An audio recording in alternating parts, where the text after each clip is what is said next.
My name is Sara. When I was 7 years old, we had a big celebration for all the girls in my village in Kenya. I was so excited.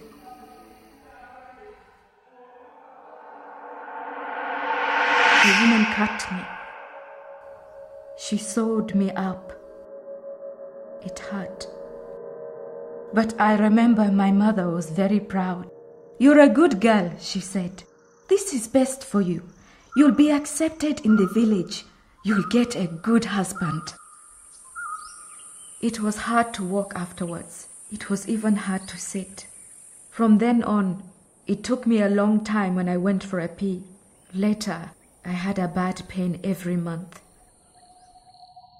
I was happy to get married, but I remember the pain of my wedding night. We came to Scotland.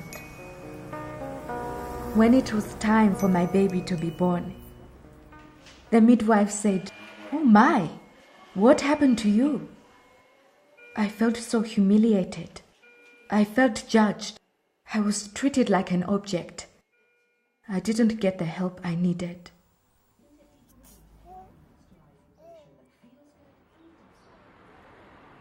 The next time it was different. The midwife asked me questions about my health and my home country. She made me feel comfortable. She listened to me. She asked, "Have you had any procedures that might cause problems during your pregnancy or at the birth?" I told her I had been cut. She knew what I meant. She asked if there had been any closure. She asked me how I felt about it. I could talk to her. She said she could arrange a full assessment for me. At last, I got help for my sore back and the monthly pain, and I didn't have to worry about this baby being born. My midwife told me that my daughter will be safe in Scotland because female genital mutilation is against the law, and it is illegal to take a girl abroad for FGM. She said that if I am ever worried that anyone in my family wants to cut my daughter, there's many people I can turn to. My health visitor, the nursery, the school, a social worker, or the police. I felt so relieved. I discovered that FGM happens in many different ethnic groups around the world, wherever they live, and that women and girls are cut in different ways. I met Mariam, who comes from Egypt. When I was 12, I was taken to a clinic. A doctor cut me. My parents thought it was best for me to keep me pure and make me marriageable. But it did not give me a happy marriage. Then I met Leila from Nigeria. I don't remember it at all. I was only a few days old when a midwife caught me. I know my family believed it was the right thing to do. A family's honor depends on it, and my parents would have felt ashamed if I hadn't been caught.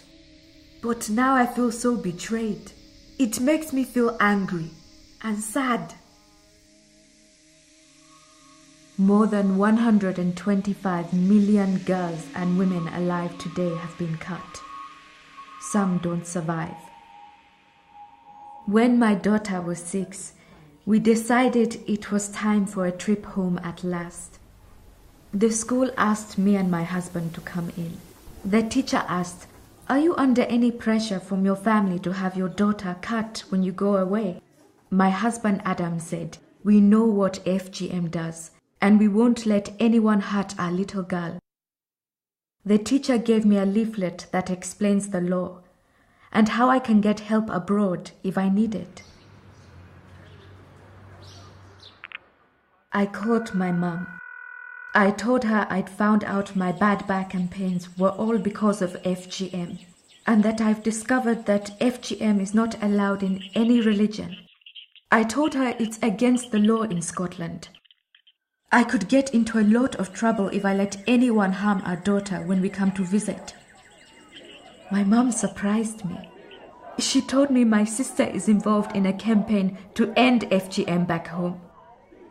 Adam called his family as well. And then we felt safe to visit. I was so happy to see my family again.